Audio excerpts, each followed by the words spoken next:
Mengapa ada orang yang kemudian memutuskan untuk mengakhiri hidupnya? Pernyataan ini sering muncul dalam pikiran kita setiap kali mendengar berita tentang kasus bunuh diri. Ketika banyak orang yang berusaha untuk tetap hidup dan menghindari kematian, beberapa orang malah sampai melakukan berbagai cara untuk mencapainya. Kita tentunya sering mendapati kisah-kisah inspiratif tentang bagaimana sejumlah individu bertarung melawan maut untuk mencapai kembali kehidupan. Sebuah video musik dari Simple Plan yang berjudul Save You bisa menjadi suatu penyemangat. Dalam video itu, band asal Kanada ini mengumpulkan sejumlah penyintas kanker. Mereka mewajah penuh harapan dan meminta testimoni mereka. Di balik kisah-kisah inspiratif itu, di luar sana ada kisah pilu tentang orang-orang yang karena berbagai alasan berusaha untuk mati. Kematian adalah salah satu realitas sakral yang ada dalam kehidupan masyarakat. Dan bagi beberapa masyarakat lainnya, kematian bisa jadi sebagai sebuah bentuk realitas profan. Sulit untuk membayangkan apa yang membuat orang-orang memutuskan untuk bunuh diri. Bahkan tidak ada tanda-tanda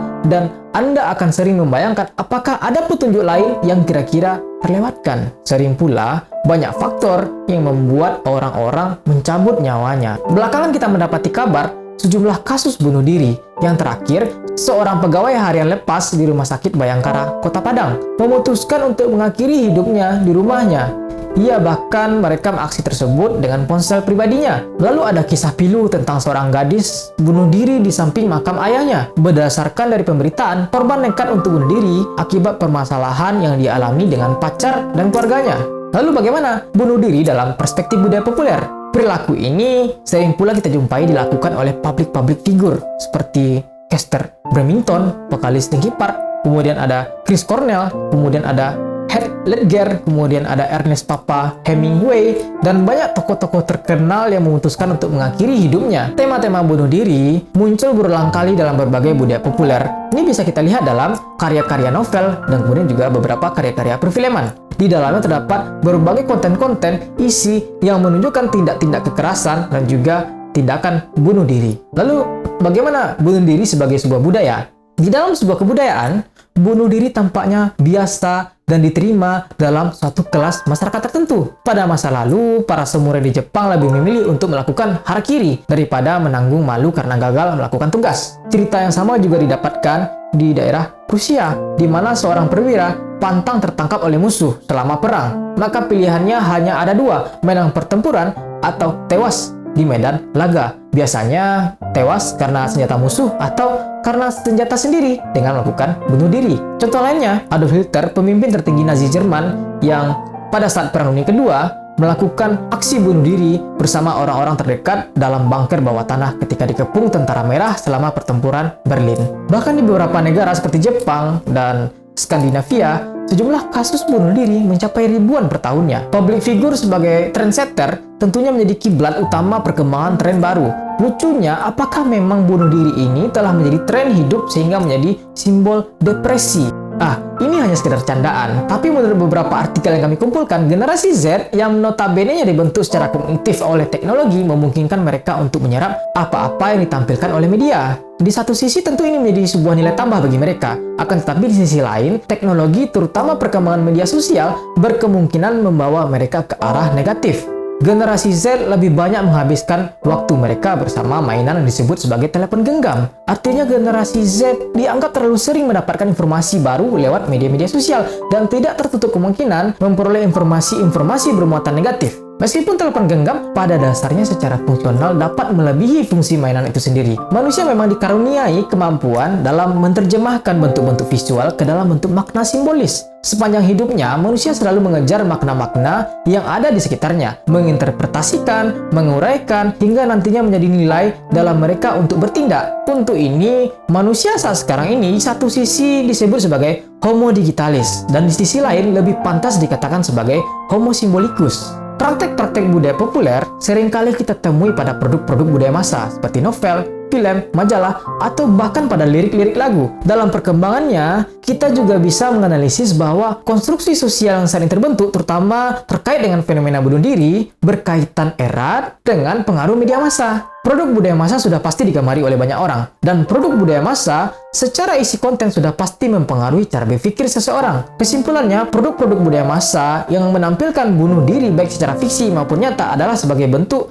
transformasi nilai. Budaya populer memang selalu berkaitan dengan industri gaya hidup. Akan tetapi bunuh diri bukanlah gaya hidup. Asumsi kami bunuh diri dalam budaya populer adalah sebagai bentuk memesis atau peniruan. Dilansir dari situs merahputih.com, menurut Suicide Prevention Resource atau disingkat dengan SPRC, ada bukti konsisten mengenai dampak negatif dari detail dan grafik penggambaran bunuh diri yang ada dalam media-media sosial tadi dalam berisiko meningkatkan copyright suicide atau bunuh diri yang meniru perilaku bunuh diri orang lain. Dilansir dari Refinery29, sebagai salah satu situs web hiburan dan media digital feminis multinasional Amerika, dalam beritanya dijelaskan sebuah peristiwa bunuh diri dari seorang remaja di Peru bernama Franco Alonso, dan kejadian ini terinspirasi dari kisah 13 Reasons Why. Ia bunuh diri dengan cara melompat dari apartemen sambil berteriak, "I can't stand a heartbreak" di depan mata ibunya. Atau bahkan copycat suicide dapat terjadi akibat interpretasi dari teks-teks baik pada lirik lagu atau novel yang bermuatan kekerasan. Hal ini terbukti dengan adanya berbagai judul-judul artikel yang membahas mengenai lagu-lagu yang haram hukumnya didengar karena dapat menyebabkan pendengarnya bunuh diri. Seperti yang tengah viral beberapa tahun yang lalu, lagu yang berjudul Gloomy Sunday. Ya, siapa lagi kalau bukan generasi Z sebagai generasi yang sangat rentan terhadap pengaruh-pengaruh budaya massa. Lalu mengapa orang melakukan bunuh diri? Jawaban yang sering kali kita dengar, ya, karena depresi. Akan tetapi kenyataannya, tidak semua orang yang mengalami depresi akan melakukan bunuh diri. Lalu terkait pernyataan kami sebelumnya, produk-produk budaya massa ternyata juga memberikan pengaruh terhadap tindakan bunuh diri. Tapi kenyataannya tidak semua orang penikmat produk budaya massa akan terinspirasi untuk melakukan bunuh diri. Asumsi kami depresi memang awal dari niat bunuh diri, dan isi konten negatif pada produk budaya massa mendorong tindakan tersebut terjadi. Akan tetapi yang lebih penting dalam menentukan faktor utama seorang memilih untuk mengakhiri hidupnya adalah tingkat solidaritas sosial. Kenapa solidaritas sosial? Hakikatnya manusia adalah makhluk sosial, dan manusia tidak dapat hidup sendiri tanpa adanya bantuan dari orang lain. Begitu juga saat-saat di mana orang mengalami suatu permasalahan yang membuat depresi, tetap saja membutuhkan bantuan orang lain, setidaknya minimal untuk bercerita, melampiaskan keluh kesah. Menariknya, salah seorang tokoh sosiologi klasik yang bernama Emil Durkheim telah mencoba menjelaskan terkait fenomena bunuh diri. Diawali dengan rasa penasaran beliau terhadap turun naiknya angka bunuh diri. Bagi Durkheim, bunuh diri bukan hanya sekedar permasalahan psikologis. Bunuh diri merupakan sebuah fakta sosial, yaitu dorongan tindakan individu yang terjadi akibat pengaruh-pengaruh dari luar diri individu itu sendiri, yaitu dorongan-dorongan eksternal. Menurut Durkheim, bunuh diri terjadi akibat rendahnya rasa empati orang-orang di sekitar, atau secara makro disebut sebagai solidaritas. Menurut Durkheim, solidaritas sosial merupakan ikatan sosial yang terbentuk dalam masyarakat di mana mempunyai jiwa kesadaran kolektif kuat atau lemah. Semakin kuat tingkat kesadaran kolektif, maka integrasi sosial akan semakin tinggi. Akan tetapi jika kesadaran kolektif lemah, maka integrasi sosial juga akan ikut melemah.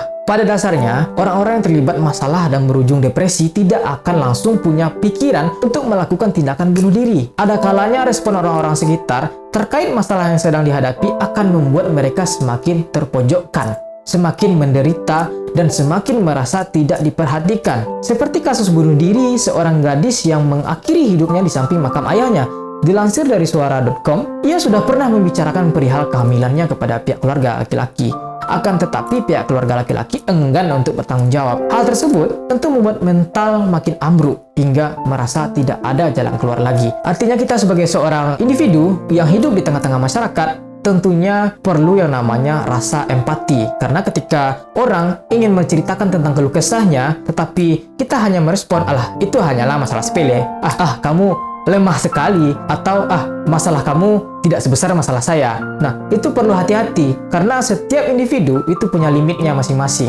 Dari sini kita bisa paham setiap individu yang memang memiliki batasan kemampuan mereka masing-masing. Masalah depresi jangan dianggap enteng. Jika Anda pernah memikirkan atau merasakan tendensi bunuh diri, mengalami krisis emosional, atau mengenal orang-orang dalam kondisi itu, Anda disarankan untuk menghubungi pihak-pihak tertentu karena korban-korban depresi hanya membutuhkan perhatian dari orang lain. Terima kasih, sampai jumpa di video selanjutnya.